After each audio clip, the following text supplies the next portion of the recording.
Hello, everyone, and welcome. I'm Ellen Nakashima, a national security reporter with the Washington Post, and I'm delighted to welcome you all to today's discussion on Russian cyber warfare, unpacking the Kremlin's cyber capabilities, hosted by the Center for European Policy Analysis, or CEPA.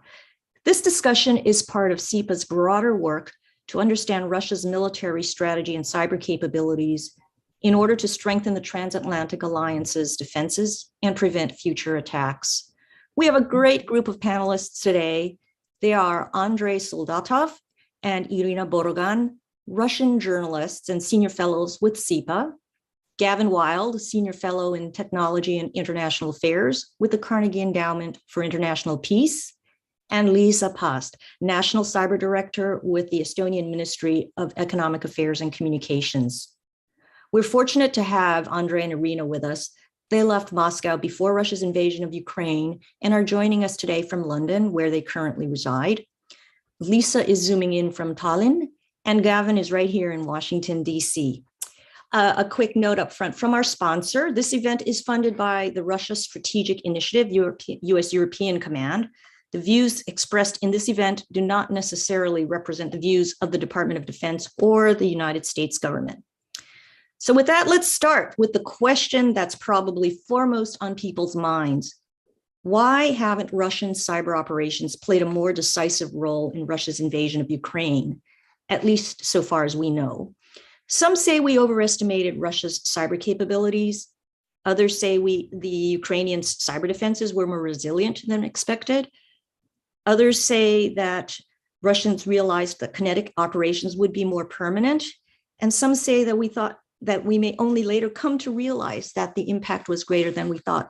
Let's start with you, Andrei and Irina. You recently released a report exploring Russia's cyber warfare organizational structure.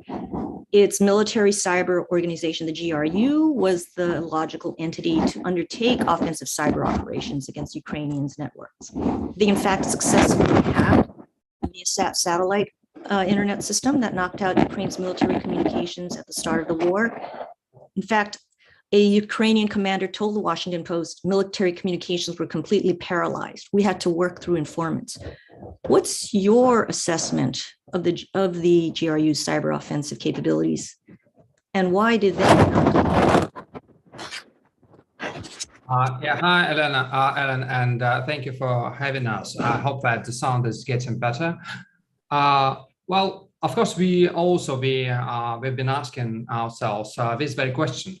We all remember all these reports about Russian cyber capabilities and how adventurous they could have been, and they actually were quite adventurous and aggressive for a number of years. And of course, we all know that the Russian military now has a big role in the Russian society. The Russian military was in charge of waging the war in Syria, and now we are primarily in charge of what is going on in Ukraine, of this war. We also know that the Minister of Defense, Shoigu, is extremely close to Vladimir Putin, but we all remember that Vladimir Putin is still a KGB man, and that means that the Russian security services still have a huge role at defining things in Russian strategic thinking. The problem with cyber and with this war in Ukraine, that actually nothing is conventional about this war.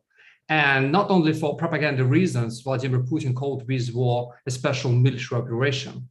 Actually, he believes that it is a special military operation. It's not a war, and that is why the military were not given a mandate to control and prepare for this war exclusively. And it's not only about cyber, it's about many things. For instance, maybe you remember that in the beginning, lots of people got really surprised why Russia didn't start the war with like weeks and weeks of airstrikes, something lots of people expected to happen. Instead of that, Vladimir Putin decided to send the Rosguardia, essentially anti-riot police units, into Ukraine to do what? To take over Kiev? It looked very bizarre, but this is the problem. And I'm not by mistake, said Vladimir Putin sent these people, because we still have a very interesting political decision-making process in Moscow, especially about Ukraine. It's heavily dominated by the political element. And it doesn't help that in terms of cyber, these people, the people of the administration of the president, the Security Council, they have the say, and they actually define how things should go, not only strategically, but also tactically. It's one of the explanations why Russia has cyber troops, but doesn't have a proper cyber command within the military. The Minister of Defense, Sergei Shoigu, has been promoting the idea of creating a proper cyber command for years, but still he failed because of the role of the Russian security services are still playing. And here you have not only the Security Council, but also the SVR, you also have the FSB. They all try to control this domain. And that probably the reason why things are getting so messy with this invasion.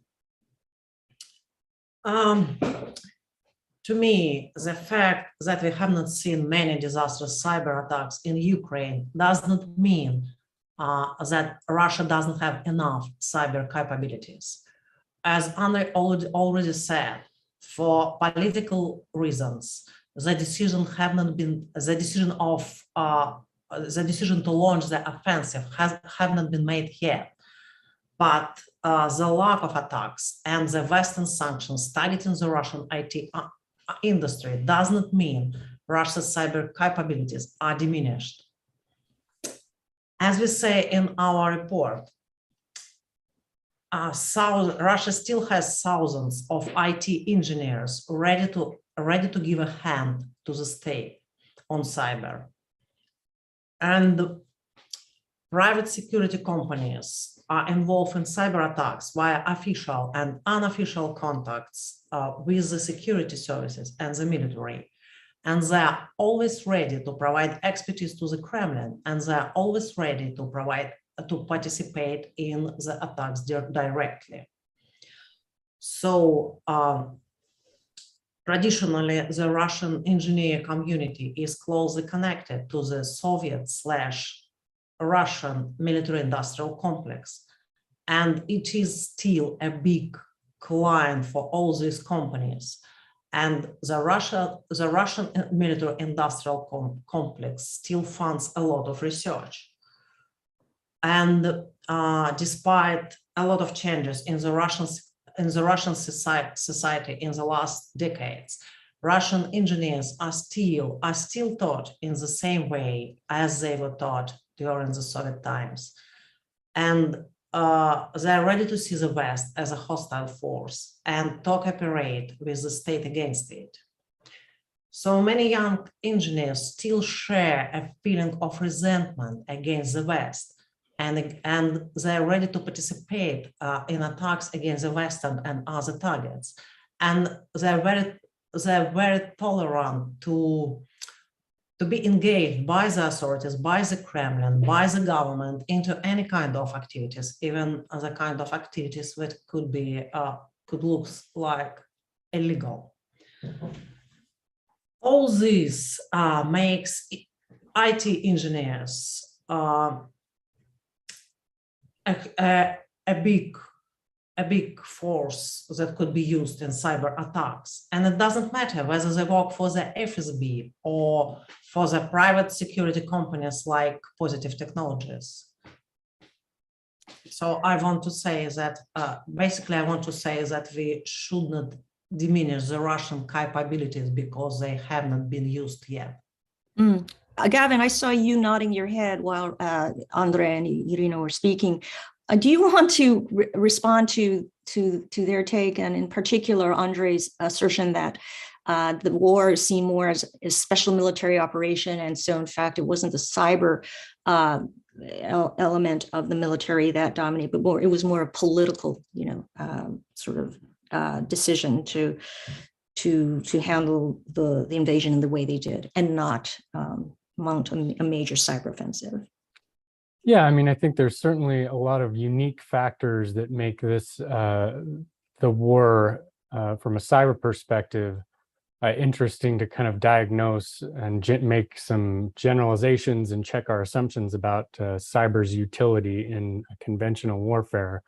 I think I would certainly agree that cyber's more naturally an extension of intelligence and subversion and disruption than it is of necessarily of kinetic war, because the latter really demands a lot more precise timing and reliability and efficiency and positive control over fires that offensive cyber operations tend to fare poorly in at least one, if not all of those arenas. And so I think, if I were to throw in the obligatory reference to Clausewitz, I think offensive cyber operations are better at introducing friction than overcoming it. And I think Andrei and Irina's point is well taken, that the degree of competition and historical resentment among the military and the intelligence services, particularly when it comes to offensive cyber capabilities, certainly plays a role in how much the military can draw on offensive cyber capacity and person power and technology, particularly at what was apparently very prompt notice with limited and very secretive planning in the run-up to February 24th. But I think, that further reinforces my view that on one hand, they didn't have much time to prepare, but on the other hand, from a subversion and intelligence practice, certainly the GRU and the FSB have been throwing rocks at Ukraine for a very long time and have had ample opportunity to be more decisive than they have been. So I think it certainly raises questions about the degree to which offensive cyber attacks can reliably be thought of as a crucial element to conventional war versus kind of a supporting or ancillary role. Thank you. I'm so glad you made that point, because I think often we overestimate the role cyber can play in a military conflict. But that raises a good point for you, Liisa. Do you think part of the assessment here is that Ukraine's cyber defenses performed more ably than expected, and that is thanks maybe in large part to help from Western governments and Western companies? What's your take on that?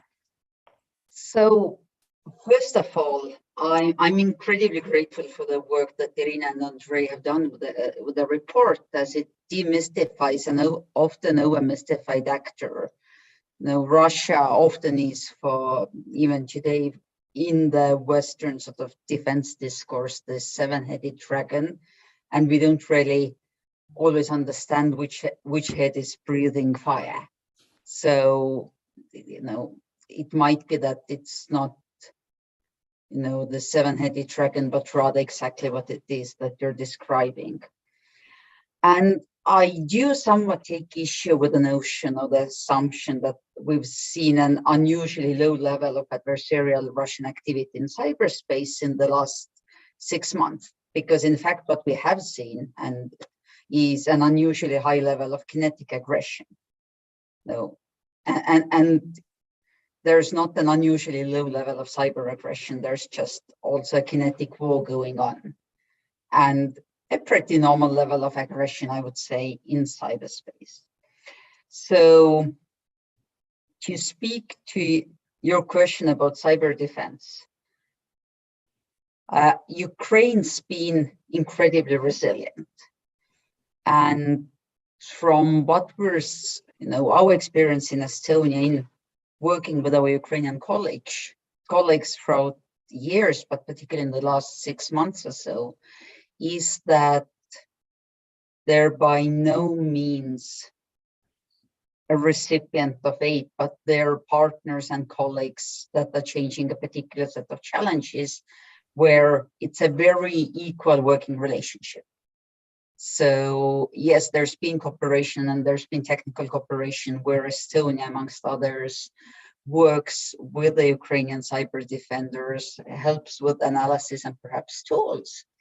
but equally, there's lessons to be learned from Ukraine that helps Estonia to be more resilient, in particular, given the very quick transition to cloud-based services infrastructure, when infrastructure physically located within Ukraine was possibly threatened by a kinetic attack, and in also leading with a mobile-first sort of philosophy in providing services and availability, and making sure that your citizens are able to live their everyday electronic lives is a part of resilience and security. Can you give us an example of where the Ukrainians successfully transitioned quickly to a cloud-based system to avoid damage from a kinetic attack? Ukrainians themselves would be the best to address that in detail, of course. But it's very clear that in cooperation with the major cloud service providers, and Microsoft's been very, very open about their work and estimating the amount of investment on their side, moving services to cloud. How that, of course, where that balance settles once Ukraine has prevailed, it is hard to say, because a cloud-only infrastructure might not be best either. Mm-hmm. But I think that sort of flexibility is really what's helped to defend Ukraine against this very opportunistic and reactive adversary, who I think is, there's many hypotheses, and we're yet to know which one's the correct one in terms of why we've seen this level of aggression. The hypothesis of some sort of tactical restraint is believable. It's credible. It's believed that that's what happened in 2015 when Russian-linked actors took down the power grid for about 250,000 people on Christmas, and Christmas in Ukraine is very cold. It's equally credible that there's some element of different actors with limited capabilities. Now, Killnet's been the one grouping that's often been spoken about, but attacks that they've attributed to themselves technically and in terms of impact have been massive distributed denial of service attacks that have not had lasting effects, but rather have taken down in quite unsophisticated ways critical web services for a while, but not with a long impact. So there's several hypotheses there, but it is very clear that it's not a very low level of aggression in cyberspace, but an unprecedented high level of kinetic aggression. Irina, you said the decision to launch the cyber offensive really has not been given yet, and Liisa just also said that there might be be tactical restraint on Russia's part. What do you think? And then anyone else who wants to weigh in on that is welcome to. And then why have they not, for instance, tried to take out the Ukrainian internet at this point? Trying to predict Putin's decision, it's a very murky area because the country are all concentrated around the Vladimir Putin mind, and everything depends on what's going on in his mind. So it's very difficult to predict what can happen. But I think that by some reasons he stopped the possible operations against the cyberspace, against the Ukraine cyberspace. I don't know why. I have no idea. Maybe by reasons that Andrei said that, but maybe for some reasons that Andrei said that Putin was sure that it is a special operations for denazifications of Ukraine, and that will be easy and short, and he does not need to use the whole the whole set of tools he has. But maybe he was just prevented by the FSB of doing this. I don't know why. but it should not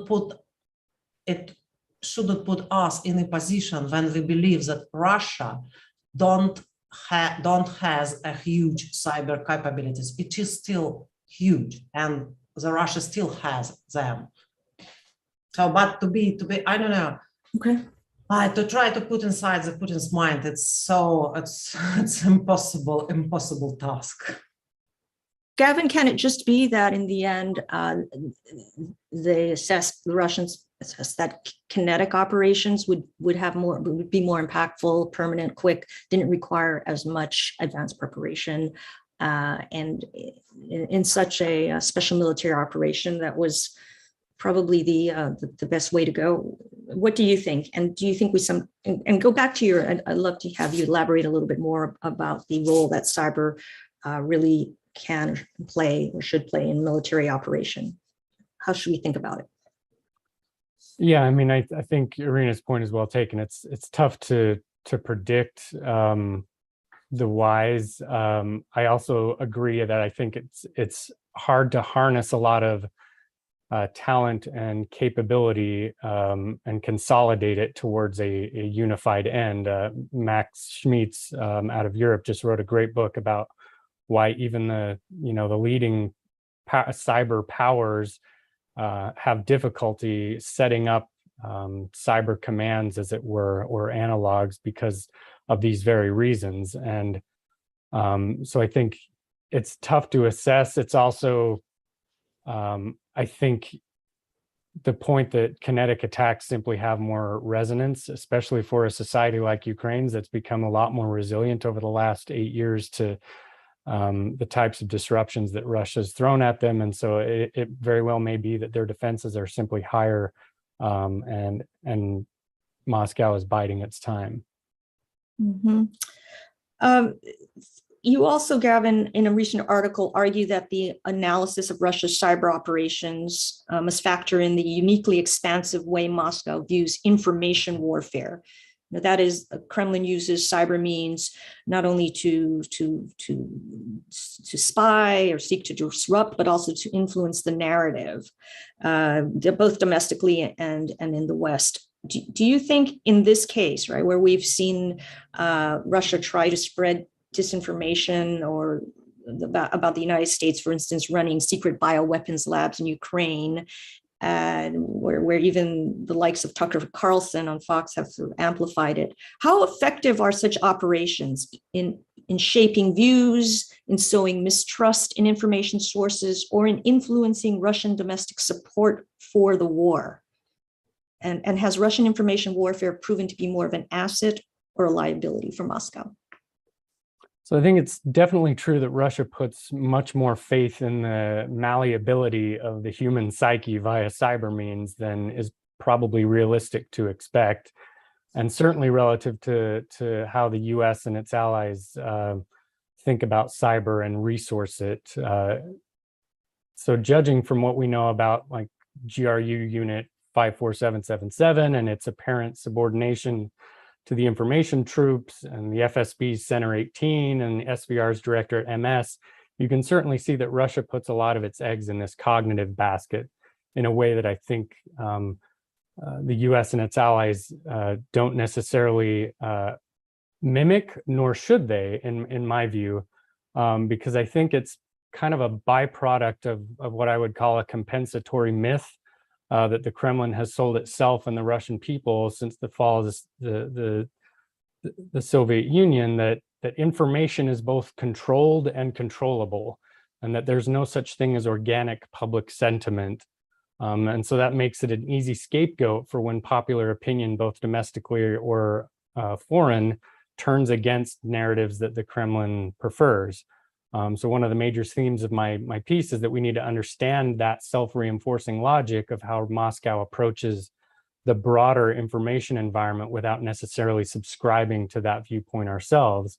And one of the reasons for that recommendation is that I don't think it's necessarily all that effective, or perhaps there just isn't enough research to bear it out. There's still a great deal of research left to be done there. But I do think that For instance, the biolabs narrative that you've seen is a perfect example of where, these information campaigns seem to succeed best primarily where Moscow has a surveillance or censorship stranglehold that can filter out countervailing narratives that kind of feeds on fear and uncertainty. So the example of the biolabs is interesting because it springs from the Nunn-Lugar Act of 1991, which was a major success in kind of counterproliferation of chemical and biological weapons and assisting the newly independent states with handling and disposal of Soviet-era stockpiles.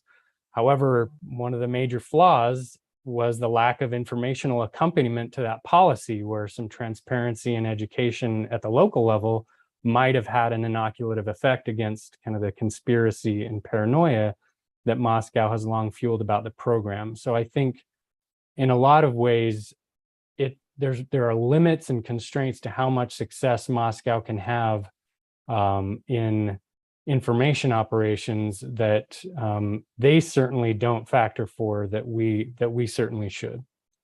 Liisa, yes, Estonia has long been a target of Russian information warfare.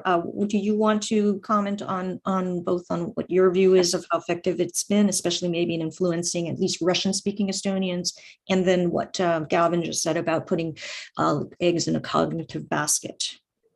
So I think if understanding how central the sort of Russian understanding of psychocognitive operations is also explains why there's been restraint in cyber operations. The most devastating cyber operations that,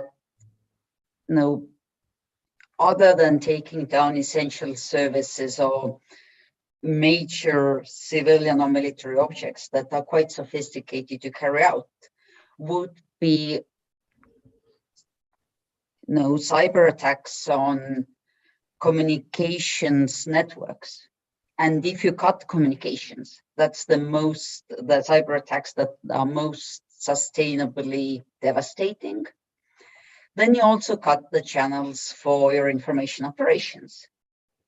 And if you believe in the necessity of the information operations, you need the communication networks through which you propagate those information operations, because otherwise you cut that. And then there's other sort of possible operation considerations for not cutting those communications networks, including, on top of needing them to propagate their own view, also they need to carry out signals intelligence and surveillance. Again, you can't surveil systems that you've cut.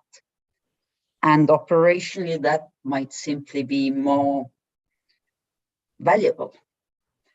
So there's that. And then, of course, going back to that very sort of mixed number of eggs in one basket, which I love their metaphor, Gavin, there. That's something that we've taken for granted and that Ukrainians have taken for granted for last 30 years. So it's, if you have a mosquito in your room, it's hard to sleep in the summer. And similarly, if you're geopolitically located where Estonia and Ukraine are, it has to be a planning assumption. And then the question becomes, as Gavin addressed, whether it's effective. But for Russia, given the centrality of the Russian belief, they can't take down communications networks if they want to carry out information operations. But how effective have their information operations been in Estonia? In Estonia is, despite its geopolitical location and those information operations, Estonia for more than a decade now, more than 15 years actually, has been a boring, pretty stable European Union, NATO country. And I think that's the best indicator. The fact that despite of those operations, you can see that there are attempts, and our government office's strategic communications unit monitors that on a day-to-day basis. There, of course, are attempts, and some of them coincided with the war against Ukraine, to propagate these narratives of downfall of the West, these narratives of Russians being repressed. But then you walk on this beautiful modern boardwalk in the city of Narva, which is, for those who don't know, it's a twin city with Ivangorod in Russia, with a river serving in between as a border. And we have a new wonderful boardwalk with fountains and benches and playgrounds, and there's a dirt track on the other side. And that's where that narrative falls apart. Exactly. I've heard that when I've visited Tallinn. And so, Andrei, what is your take on the role that Russian information warfare has played in this war, and how effective is it? Russia has been doing this for decades, hundreds, maybe years, and do we sometimes overestimate the impact it can have? What's your assessment of the role of Russian information warfare? Yeah, it feels really strange. It looks like we all of a sudden found ourselves in 2011 and 2012, before 2014. It looks like, just again, the Russian government knows how to use domestic platforms to promote the Kremlin narrative inside of the country, but for some strange reasons is extremely clumsy outside of the Russian borders. Just look at what is going on with Telegram. We Russian journalists in exile, of course, we all use Telegram, and we are quite happy that the Russian government decided not to block it. We know that Facebook is blocked, and Instagram is blocked, and Twitter is blocked. And we have on the two platforms, YouTube and Telegram, and we all use it. But I should admit it, that Russian pro-war channels, they are way more popular than anti-war channels when we support.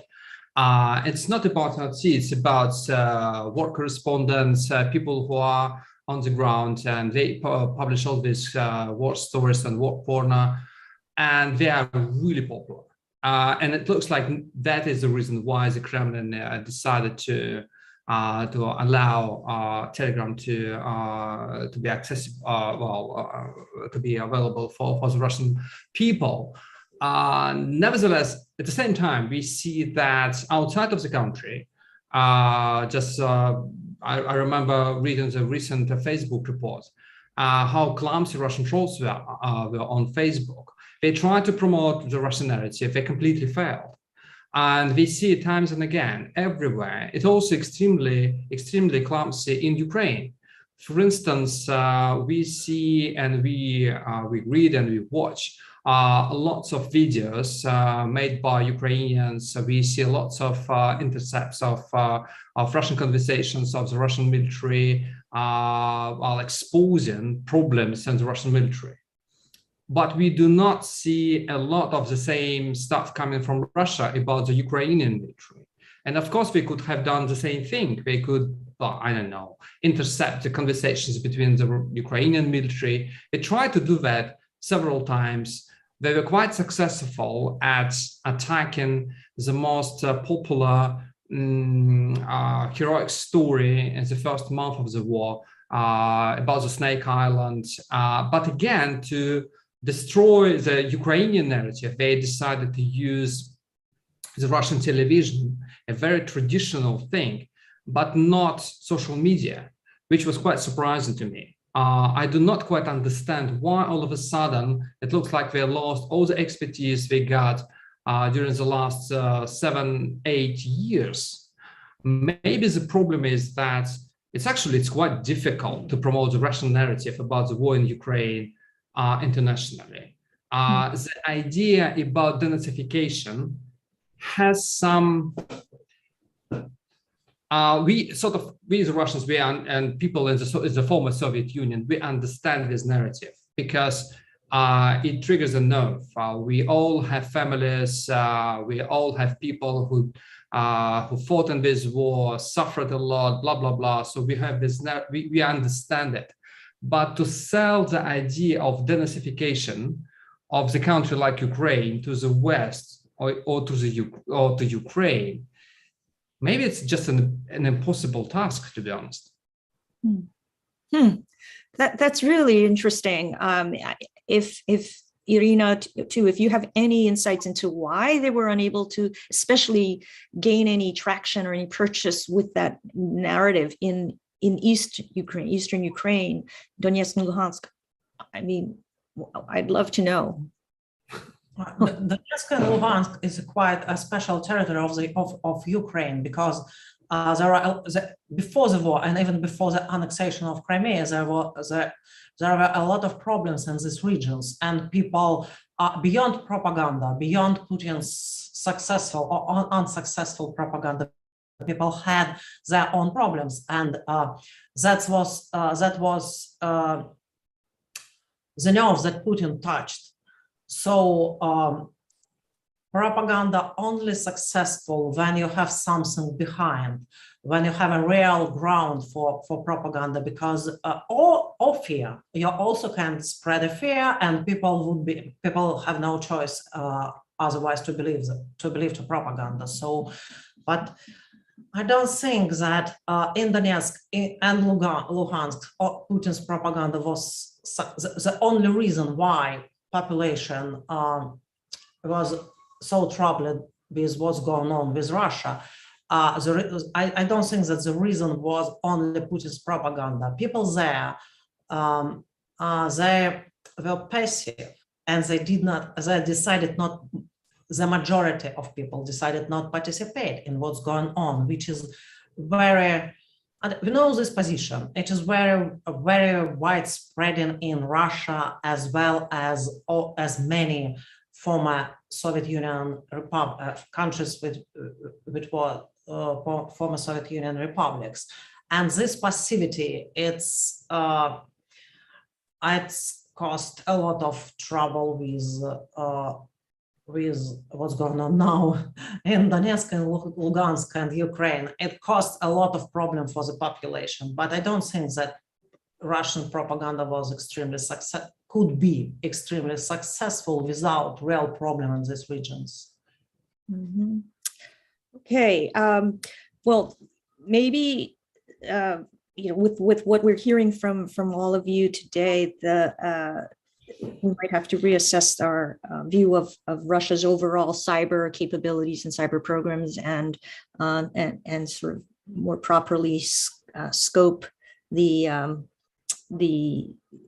both the potential and the issue and their capabilities. But I wanted to move on in the minutes we have left to some more policy issues. The Council on Foreign Relations recently released a report stating that indictments and sanctions have been ineffective in stopping state-based hackers, and that publicly attributing attacks while lacking either the capability or will to impose consequences makes the United States look hapless and risks inviting more cyber attacks. Given what we know about Russia's cyber command and control structure, how can the United States and its allies strengthen their responses to more effectively impose costs and deter state-based hackers? I'll open that up to anyone who wants to take a swing at it. Well, let me start. First of all, I'm not completely convinced that naming and shaming was absolutely unsuccessful. Maybe if we are talking about tactics, for instance, like we want to stop all Russian attacks this month or this year, yes, maybe it was not like 100% success. But at the same time, we saw in 2016 and in 2017 and later on in 2018, when this very strategy destroyed several units inside of the FSB, the Information Security Center of the FSB was completely decimated because of this reason. We also got several people in jail right now in Moscow because of the sanctions and because the Kremlin got extremely paranoid.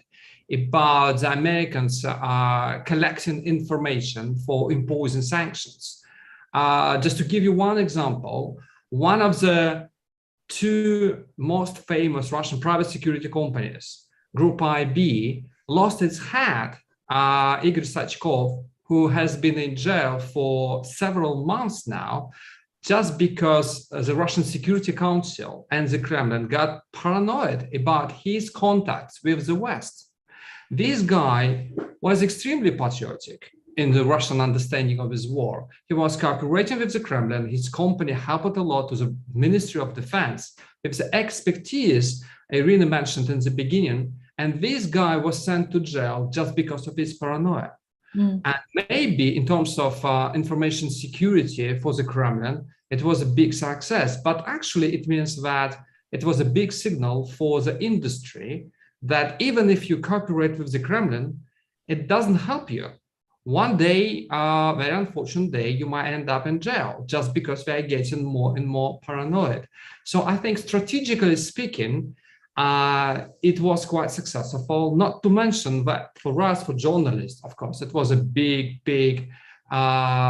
success, because that is the way many of us started our investigations, looking into the names and the units, and all of that helped a lot to understand more about how the Russian cyberwarfare actually works. You're nodding your head, Gavin. Do you want to respond here? Yeah, I think just as an extent, I agree entirely that results take time to measure. And I think given, as I said, the way Moscow conceptualizes information warfare as this expansive, never-ending struggle and perceives any uncontrolled information as likely weaponized information, that's going to mean that, however morally satisfying these military-centric notions of deterrence or cost imposition or superiority might be, they're unlikely to work in kind of conclusively or noticeably, curbing Russia's malign activities in cyberspace. And I think instead we need to kind of set our expectations, think a little bit more holistically, and then be more prioritized as far as the range of what's catastrophic to what's merely disruptive, or what's espionage versus attack, and be a little bit more nuanced, and draw on the tools and the capabilities that we have left relatively underserviced in the post-Cold War era to be more preemptive and more resilient. So I'm thinking of, certainly the Cyclops Blink takedown and the kind of preemptive advisories from CISA and others on ICS exploits over the last few months, that like everything from our export controls to our technology policy and regulations around data privacy and our multilateral diplomatic coalitions, counterintelligence and law enforcement authorities, commercial and non-governmental relationships, all of these are tools in the toolkit that can be more effective in concert with, rather than merely as an ancillary to, intelligence and military capability. So I do take issue with the idea that they're not effective. I think our expectation about the information domain needs to kind of get right-sized for a post-hegemonic era, because I don't think we're going back to the 90s. No, absolutely. We have to, I think, be more precise about the way we both think about this and describe what we're talking about, because countries will continue to spy for intelligence purposes. They will continue to gather information. Criminals will continue to seek to monetize the internet if they can get away with it. And once in a while, a state might try to mount some sort of disruptive attack or a strategic cyber operation. But these are distinct goals and operations with distinct motives. And so they need different types of tools to try to shrink their opportunity, for the adversaries to mount them and to make the targets more resilient. Liisa, you in Estonia are often on the forefront of these sorts of the the defensive side. You want to weigh in here and talk a little bit more about how you approach it?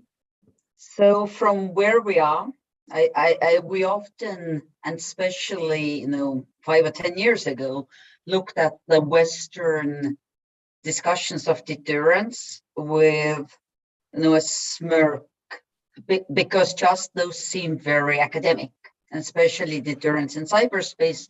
The conversation was very much in this Cold War paradigm of deterrence relies on known capabilities and mutually assured destruction. And that simply in cyberspace is not true. There might be mutually assured doubt, or there might be the credible threat of adversarial capabilities as a response. So we've been very pragmatic. And the pragmatism is that we take all of that academic discussions great, but deterrence is what deters. And whilst it's true that naming and shaming, as Andrei pointed out, only works on those capable of shame, and if there's one thing that's no longer left in a totalitarian Russia, that's shame, then it also is true that naming and shaming in a rules-based international order is basis for countermeasures. We need to attribute, and that's what naming and shaming is. We need to attribute in order to take any of these individual, state, or collective actions that build our deterrence. And that's why naming and shaming is important. And it's equally important to be able to say, listen, you're not getting away with what's going on. And more importantly, we know what you're doing. And there's value, there's a lot of value in that, particularly as Russia is so over-mystified. So deterrence that deters is the one where consequences are real. So to add to the quite targeted technology-specific deterrence measures that Gavin outlined, I think we have to address the fundamental paradox. And the fundamental paradox is that we're all part of a rules-based international order where responses need to be proportionate, and they need to be reactive, not preventative or disproportionate ahead of the event. And that's really the paradox is that of a playground thug. We know that the other side is not playing by the same rules. We know that they're not deterred by proportionality and all of that. So we're saying we're not going to throw sand in your eyes until you throw sand in our eyes, but they're not deterred by the same principle. So how do you, while sticking to your principles that don't allow you to throw sand first, knowing that that would actually deter the thug from throwing, but it's disproportionate before him throwing it, how do you deter throwing of the sand? And it's not a simple solution, but given that paradox, we believe very much in comprehensive and universal sanctions, because that is what creates that sort of credible effect. This is a transatlantic dialogue we're engaged in here, and I've noticed over the last maybe 5-8 years or so, much more coordination and willingness among partners on both sides of the Atlantic and in East Asia as well to join together in attribution, whether it's against Russia or China, and to, if not always impose sanctions, at least to call out together malicious actors and their acts. Do you all, I think this is probably our last question here, but what do you see as the future of that type of coordination? And do you think it can be made more potent to have more actual deterrent effect going forward? How might we do that? You can be more prescriptive and specific.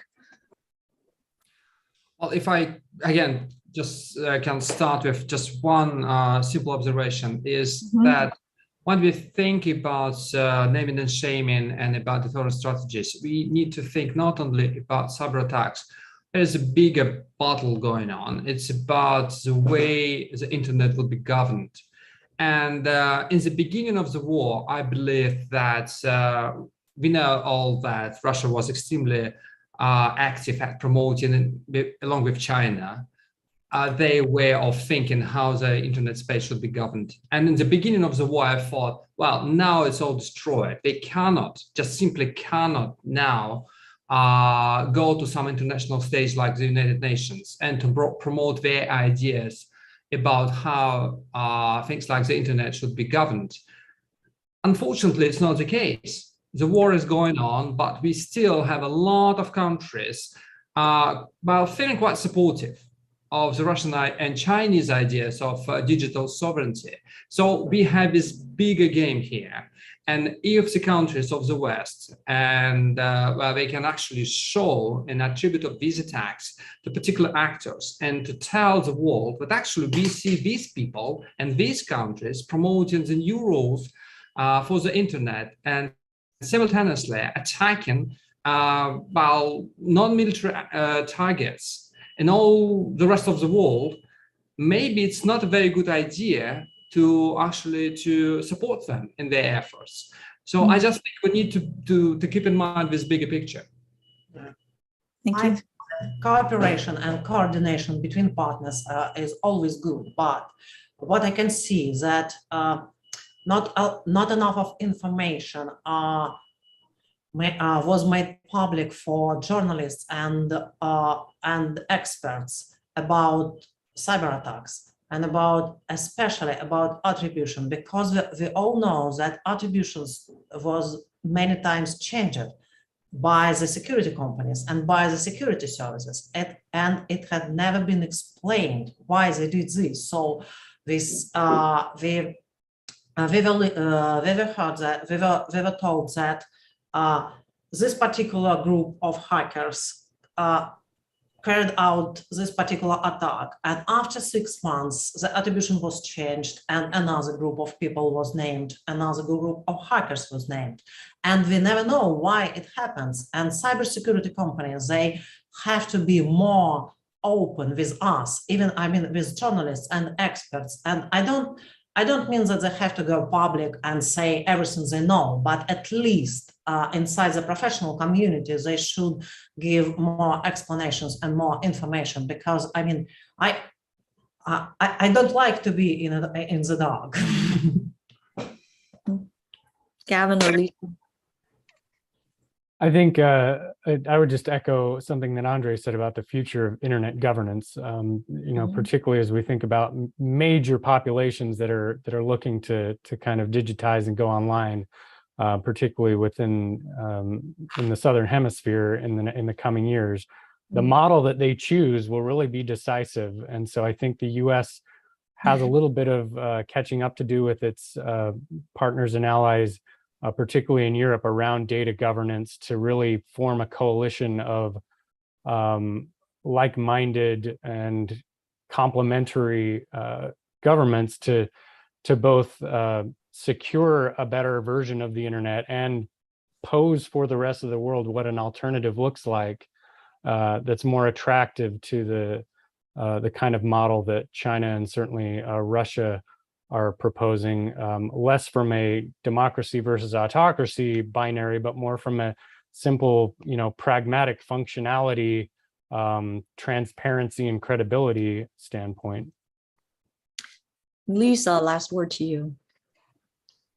When talking about attribution, coordination and speed of attribution, and that's something we didn't really get to, is essential, because if your attribution cycle, even if it's well based in facts and well coordinated, takes away a year, then the consequences are not immediate and therefore not effective. So speed and coordination of attribution both matter. And we need to remember that attribution in a meaningful way in international law needs to be done by states, who then can respond in kind or not in kind. They do not have to respond in kind and therefore can respond at the time and by method of their choosing. And I think that's really where by introducing unpredictability into the responses is one of the ways beyond the sort of universal and comprehensive sanctions that we talked about that could really level the playing field a little. Okay, well, that's all the time we have today for this discussion. Thank you, Irina, Liisa, Gavin, and Andrei for joining us, and for all of you out there. And for the latest analysis and upcoming events, be sure to visit CIPA.org and follow CIPA across social media on Twitter, LinkedIn, and Facebook. Thank you, everyone.